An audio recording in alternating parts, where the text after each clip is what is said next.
আমরা একটা অত্যন্ত খারাপ সময় পার করছি। যে আশা নিয়ে, যে ভরসা নিয়ে আমরা আমাদের যৌবনে মুক্তিযুদ্ধ করেছিলাম, সেই আশা এবং ভরসা আজকে ধূলিসাৎ হতে চলেছে। আমি হাদিস কোরআনে যতটা পড়েছি তাতে এটা দেখেছি, নিজের জন্য যে বিচলিত হয় স্রষ্টা আল্লাহ তাআলা সেটা ভেবেও দেখেন না, কিন্তু অন্যের জন্য যে বিচলিত হয় তখন আল্লাহ বিব্রত হয়ে পড়েন। অন্যের ব্যথাকে দূর করার জন্যে আল্লাহ রাব্বুল আলামিন সাংঘাতিকভাবে সক্রিয় হয়ে পড়েন। আঘাত এসেছে আমার উপরে, আমার বাড়ির উপরে, সেই জন্য আমার কিছু বলতে কষ্ট হয়।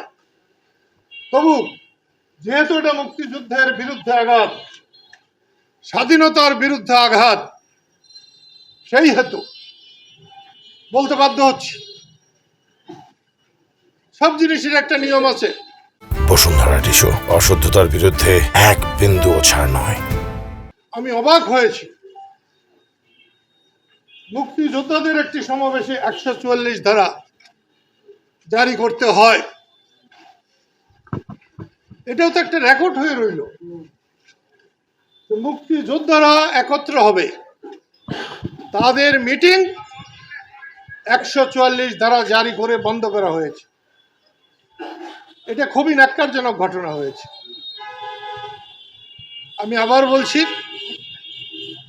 সকলে যেভাবে আমার উপরে কিভাবে যেতে হবে এই মতামত যখন ব্যক্ত করেছে, এখন আর আমার মরার জন্য কোনো ভয় নাই। কিন্তু আমি চাই দেশে শৃঙ্খলা থাকুক। যে দেশকে আমরা স্বাধীন করেছি, মুক্ত করেছি, মানুষ ভালোভাবে নিরাপদে সম্মানের সাথে থাকতে পারুক, এটা আমি চাই বলেই যখন খুশি যা খুশি আমি করতে পারি না।